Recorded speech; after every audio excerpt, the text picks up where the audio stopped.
Welcome back, Sanya, Thank dito sa you. GMA Integrated News Interviews. Pangilan mo na to? Pangatlo.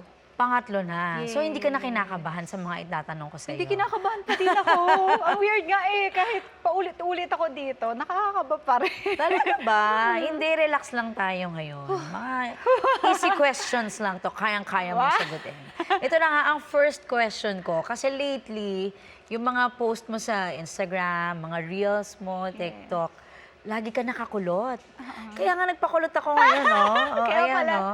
Di ba parang I'm sure laging napapansin ng fans mo, sobrang Latina, ready ka na daw makipagbuksaan, yung ganda mo yan. Pero nakukuha mo to, di ba? Parang sumagi na ba sa isip mo na sumali sa beauty pageants? I'm sure maraming fans din or mga kaibigan ka na nagsasabi na pwedeng-pwede kang sumali sa beauty pageant. Yes. Na-consider mo na ba yan? Before talaga, bago ako mag-artista, mas talagang sa pageant po talaga ako. Mm-mm. Pero before, lagi akong pinipilit ng mga managers ko o kaya ng mga taga sa amin or mga classmates ko na, mag-join ka ng pageant. Ako kasi yung, katulad nga, ito pa lang, kinakabahan na ako, ano pa kaya yung mismong pageant, diba? Kasi hindi siya biro for me. Pero yan, kada may saling pusa, ako yun. Oo. Lagi ako yung pinapasali nila pag Okay. walang representative. Si Sanya, isali niyo si Sanya. So Ganun sila. bago ka mag-artista nito, Yes, talagang nagpa-pageant sumasali na po ka ako na. before. Pero not yung national pageant. Meron akong isang pageant na sinalihan. Ang tawag sa kanya, Reyna ng Aliwan. Dito siya sa Pasay. Oo. Doon siya ginawa. National pageant siya. And nakalaban ko doon si Steffi Aberasturi. Siya Oo, yung, si Steffi, yes.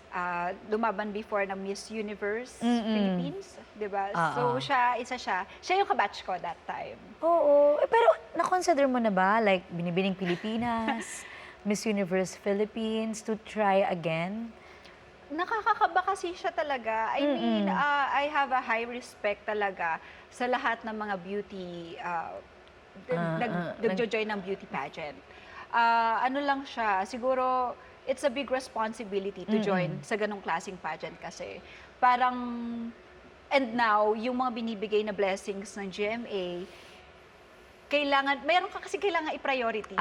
Anong ipa-priority mo? Sa beauty contest or dito ka sa pagka-artista? So, napamahal na kasi ako dito. Acting. Kaya acting na talaga So ako. for now, priority mo Yes, ang acting. ang acting. Pero hindi mo naman isinasara ang pintuan mo sa beauty pageant. If bigyan tayo ng chance ni Lord ulit, malay natin. Okay. Diba? So for Kailangan lang now, talaga siyang paghandaan. oo. So for now, you're not seriously considering joining Pageant. another beauty pageant. Yeah. Pero now. nandun pa rin yan. Pero pinangarap mo ba maging beauty queen?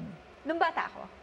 Okay. Pero- so nandun pa rin ba yung pangarap na yan? Siguro lahat naman ng mga babae, isa sa mga pinangarap yung maging isa kang beauty queen, diba?